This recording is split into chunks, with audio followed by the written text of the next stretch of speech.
Jadi di sini banyak juga yang emang hancurnya itu bukan karena persaingan, bukan karena masalah nggak laku jualan segala macam, produknya nggak laku, tapi justru lagi laku-lakunya, lagi tinggi-tingginya.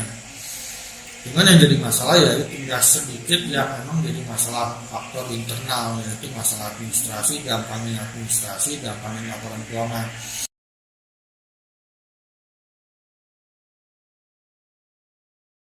Oke, assalamualaikum warahmatullahi wabarakatuh. Ini ada berita dari Santara. Santara itu platform turun dana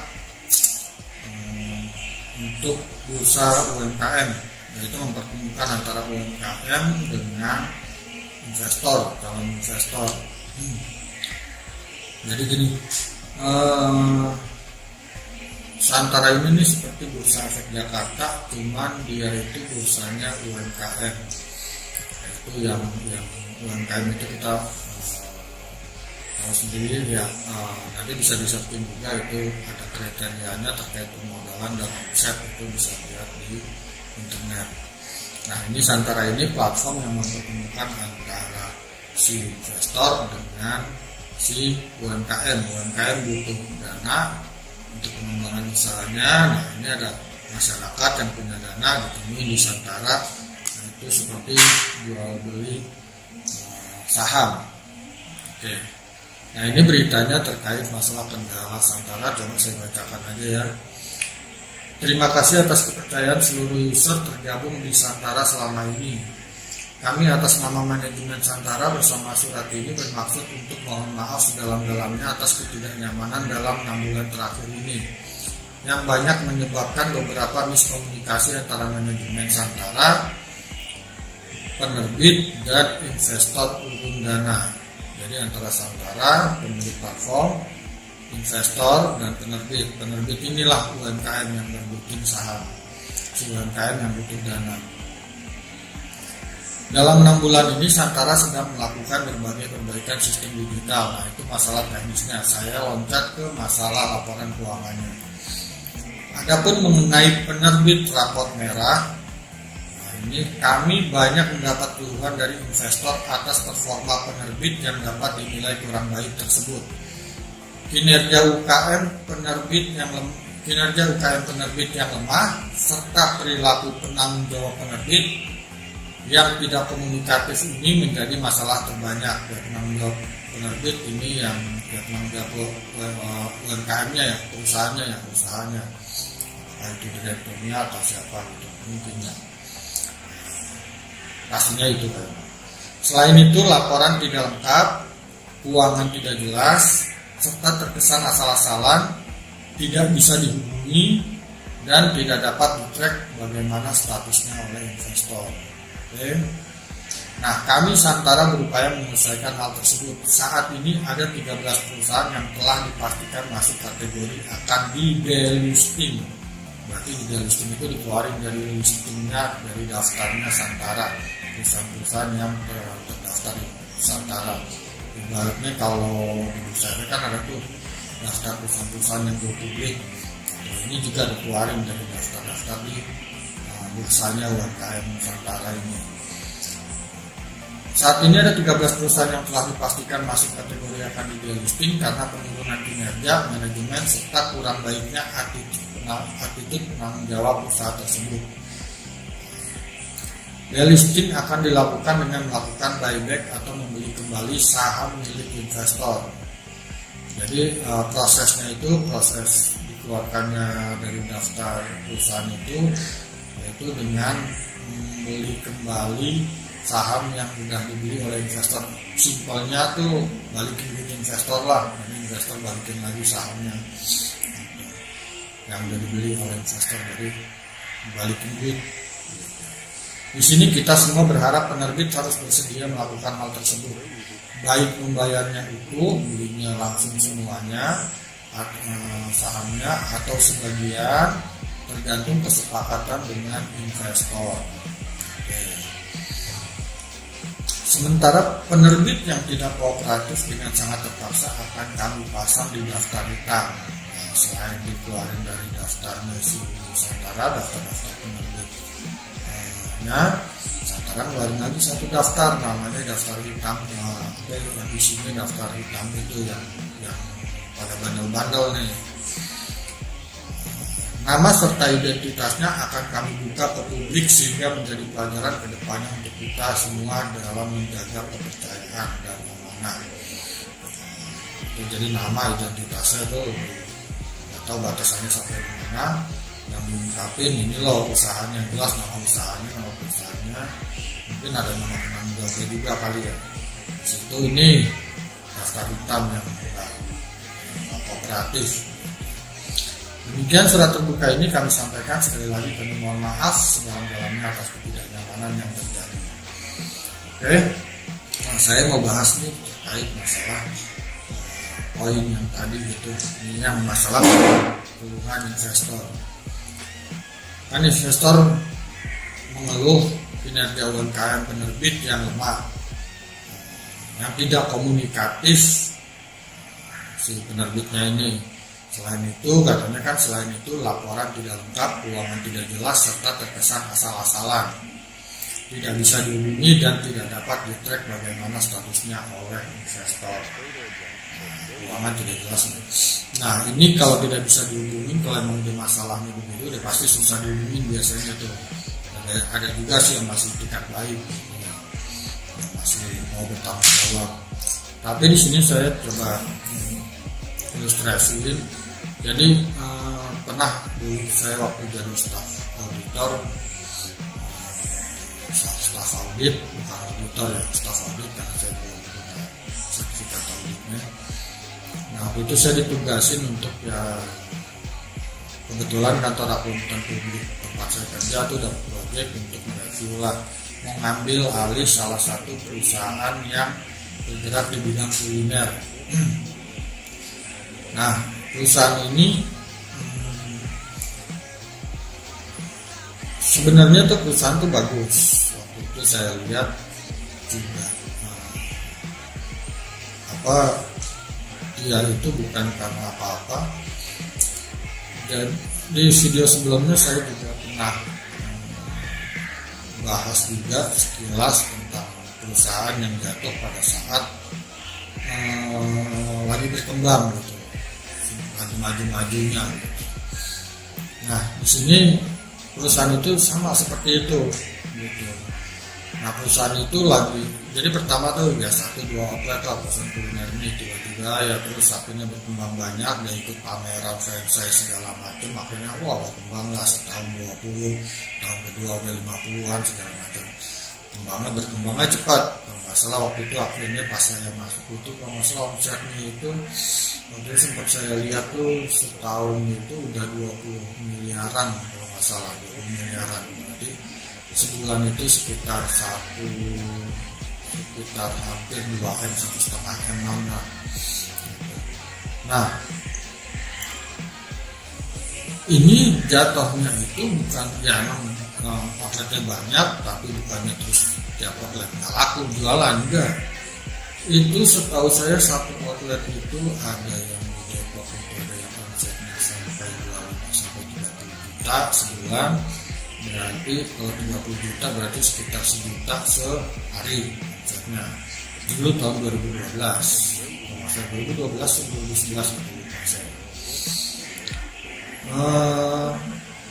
Terus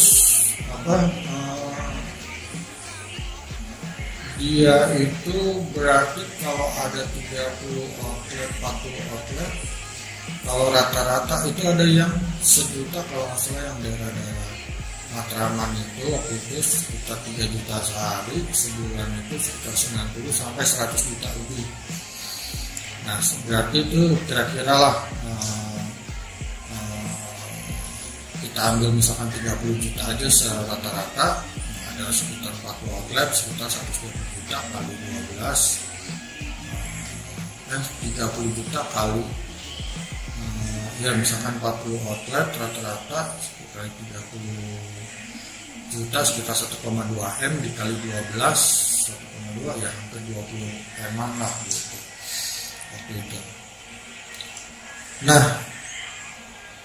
Yang jadi masalah ternyata ya waktu itu saya interview, jadi ini secara faktor eksternal nggak ada masalah nih, secara masalah persaingan nggak ada masalah, misalnya bagus semua. Waktu itu sempat saya ngobrol. Nah dia tuh sempat ngomong, pertama masalah yang dihadapinya adalah bahwa dia itu selama ini selalu mendapat laporan basi. Laporan basi itu apa sih? Nah, laporan basi ini ibaratnya gini, laporan harusnya kan misalkan laporan per tanggal 31 Januari udah terbit di bulan Februari sekitar tanggal 10, tanggal 15, taruhlah lambat-lambat tanggal 20. Dia bilang laporan basi itu bisa jadi keluarnya itu bulan Maret, April, Mei, bahkan bisa jadi Juni atau Juli, itu mungkin ya.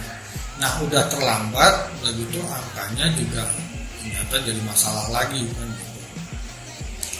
Itu satu.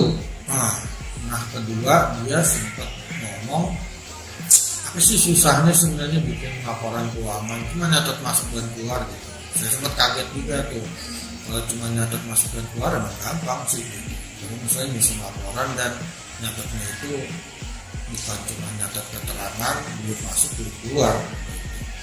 Mengkelompokkan transaksi-transaksi ini yang jadi masalah. Belum nanti kalau ada salah ngelompokin, ada lagi nanti itu bisa kita bahas lebih ke teknis masalah laporan keuangan. Nah ini dua yang jadi masalah. Intinya adalah bahwa ini berarti menggampangkan, meremehkan masalah laporan keuangan. Oh iya, ada ketiga, sampai ketiga dia ngomong, ada kata kita dulu nggak hitung-hitungan, kita mau audit mungkin nggak kayak begini jadinya gitu. Dia sempat ngomong seperti itu, tapi cuman karena ya hemat atau apa gitu, mau lah gitu, Nah jadi di sini masalahnya itu di faktor internal, ini satu. Yang kedua ada juga saya sempat sama mau diambil alih juga, terus saya ditugasin juga ada perusahaan cleaning service yang dia itu mau diambil projectnya atau perusahaannya, saya kurang tahu juga waktu itu, lupa ya. Dan ini gimana dengan kantor akuntannya. Nah waktu itu saya periksa segala macam.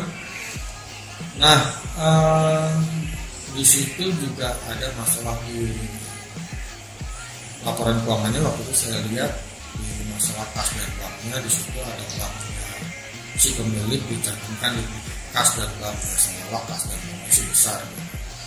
Tapi ternyata itu ya ada salah penyajian lah, harusnya masuk itu kebutuhan pemilik. Nah ternyata balik lagi masalah di cash flow. Nah itu juga masalahnya ketika di 1-2 klien mungkin masih oke lah. Nah itu jadi masalah sama ketika klien juga mulai banyak, butuh proyeknya juga banyak, ada sekitar 40-an juga ya, 40-50. Nah itu mulailah terkait masalah cash flow, sama dengan si yang perusahaan kuliner ini. Kalau akhirnya coba cari pendanaan ke bank. Nah ke bank itu kalau udah gede itu berarti bunganya kan juga lumayan juga beban bunganya gitu. Kalau nggak benar-benar dikontrol jadi masalah gitu. Nah ternyata benar jadi masalah lah. Utang bank udah yang mau minjem lagi udah susah, itu akhirnya coba cari investor, entah mau dijual atau yang mau diambil alih atau gimana waktu itu. Jadilah seperti itu kasusnya. Jadi di sini banyak juga yang emang hancurnya itu bukan karena persaingan, bukan karena masalah nggak laku jualan segala macam, produknya nggak laku, tapi justru lagi laku-lakunya lagi tinggi-tingginya. Cuman yang jadi masalah ya itu tinggal sedikit yang memang jadi masalah faktor internal, yaitu masalah administrasi, gampangnya laporan keuangan. Nah implikasinya dari yang perusahaan kuliner itu ya karena menggampangkan itu, mungkin salah satunya akhirnya juga ambil staff yang mungkin yang misalkan setingkat SNEA atau mungkin dia tidak S1 tapi bukan di jurusan akuntansi tapi administrasi perkantoran atau apa. Nah ini yang jadi masalah. Karena apa? Karena di laporan keuangan itu ketika pengusaha itu mau melihat usahanya kan adanya cuma di laporan keuangan. Kondisi ini kayak gambaran usahanya gitu, dia lihat ya duit saya ada berapa, utang saya berapa, utang saya berapa, laba apa rugi segala macam. Semua tuh ada di situ gitu. Nanti tinggal kelanjutannya turunannya segala macam itu ke analisa laporan keuangan segala macam lah. Tapi kalau belum ada laporan keuangannya ini masalahnya yang repot. Nah itu satu. Dan ini bukan saya ketemu sekali dua kali terkait masalah orang menggampangkan laporan keuangan ini. Saya juga banyak berbicara terkait usaha UMKM segala macam. Ya nggak perlu lah saya laporan keuangan ini segala macam. Kadang-kadang juga ya ketika kita ngobrol, ya balik lagi mungkin ada juga yang ngomong ya situ aja belum bisa bikin usaha mau ngajarin. Kadang-kadang ada yang begitu juga gitu. Ya bukan benar-benar sih bukan di Indonesia lah, misalnya di Wakanda itu. Nah ini yang jadi masalah gitu. Ini pun waktu itu saya sempat mereview salah satu usaha yang ada di Santara waktu itu. Ada di video saya, nanti cari aja. Emang videonya sih kurang jelas gitu. Itu saya review lah ada. Nah salah satunya. Dan itu ada saya pertanyakan 1-2 poin aja lah, nggak banyak. Tapi ya itu sebenarnya juga bisa jadi hal yang krusial gitu ya. Nah, saya waktu itu melihatnya ini mudah-mudahan investornya kalau ada yang mau invest itu benar-benar bisa ibaratnya melakukan in-depth atau pendalaman segala macam lah ke si investornya lebih banyak bertanya segala. Nah karena ini kan duit bukan duit yang kecil cuma 1 juta 2 juta, itu pun sebenarnya kalau untuk sebagian orang besar gitu. Tapi kadang-kadang ada sampai puluhan bahkan ratusan juta gitu. Nah dari situ saya udah juga ada ibaratnya ada kesimpulan dan pesannya lah gitu. Itu tolong diperbaikin atau apa, cuman kan karena video ini juga nggak viral jadi ya udah paling nonton cuma dikit lah kalah. Padahal itu loh akhirnya ya seperti ini akhirnya gitu. Jadi saran saya sebenarnya saya juga pengennya gitu video ini saya bikin tuh buat ada penyadaran bahwa betapa pentingnya laporan keuangan gitu. Jadi baik investor maupun pengusaha UMKM itu harus paham tentang laporan keuangan. Terus kalau mikirnya nanti waduh nanti kuliah lagi dong gitu. Ya nggak masalah juga sebenarnya kuliah lagi gitu. Tapi kalau nggak kuliah lagi masih banyak workshop yang terkait dengan setelah laporan keuangan. Misalkan ada workshop itu setahu saya ada misalkan kayak accounting for non-akuntan, jadi bisa membaca laporan keuangan atau ya banyak nanya-nanya ke kolega, mitra, saudara, sahabat segala macam bisa nanya belajar situ dikit-dikit kalau emang mau itu gitu ya, mau jadi investor atau UMKM.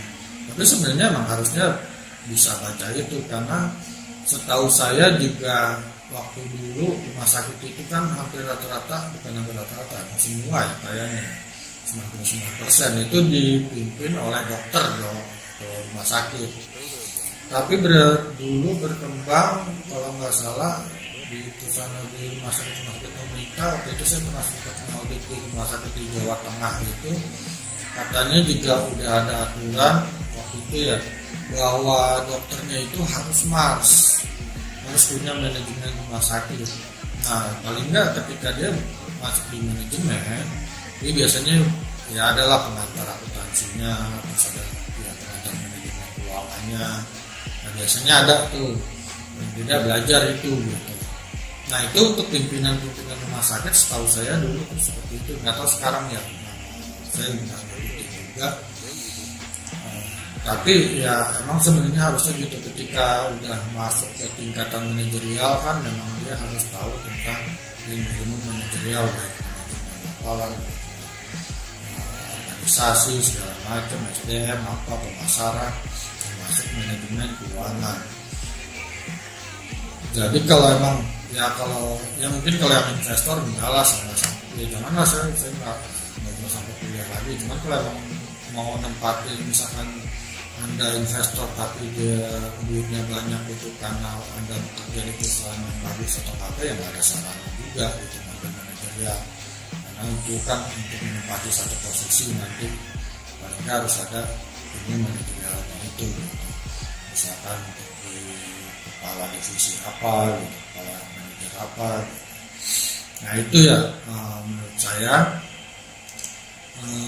Jadi ini sebenarnya bukan untuk menghambat UMKM segala macam, enggak. Ini sama seperti saya punya prinsipnya dengan Santara ini untuk ya mudah-mudahan lebih bagus UMKM-nya, lebih maju sehingga nggak ada pihak yang dirugikan,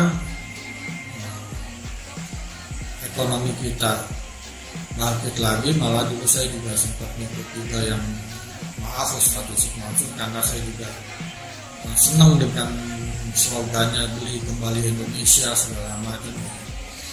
Itu terkait ekonomi Indonesia. Nah, kedua terkait Santara, saya nggak ada maksud untuk menjelekan Santara. Saya yakin Mas Mami itu tahu itu gitu. Kalau sampai nonton video ini juga dia tahu bahwa saya ini bukan untuk menjelekan Santara. Justru ini saya yakin dengan kemampuan Mas Mami itu ya kalah saya gitu. Dan tetap Santara itu malah lebih bagus segala macam, lebih berkembang, bisa memajukan UMKM Indonesia. Saya sangat berharap banget dengan Santara ini bisa ya membantu UMKM Indonesia lah gitu. Memang di sini ada dua sih setahu saya, Santara sama satu lagi sepupu saya, keponakan saya lah, ada di sini satu itunya namanya kalau nggak salah Bizar gitu, Bizar.com atau apa gitu. Bizar.com. Nah itu sama platform untuk dana pasar UMKM Indonesia. Nah mungkin dari saya itu aja pesan saya. Dan mudah-mudahan sih ini bisa berbunga gitu ya. Mudah-mudahan bisa mencerahkan juga ya. Kalau emang ada kurangnya segala macam ya kasih komentar aja, karena saya juga jadi pengetahuan saya juga, karena kan yang namanya manusia tetaplah belajar, itu paling nggak sampai mati lah kita harus belajar terus gitu. Silakan dikasih masukan, komentar segala macam gitu. Oke, itu aja. Sekali lagi saya ucapkan terima kasih. Wassalamualaikum warahmatullahi wabarakatuh.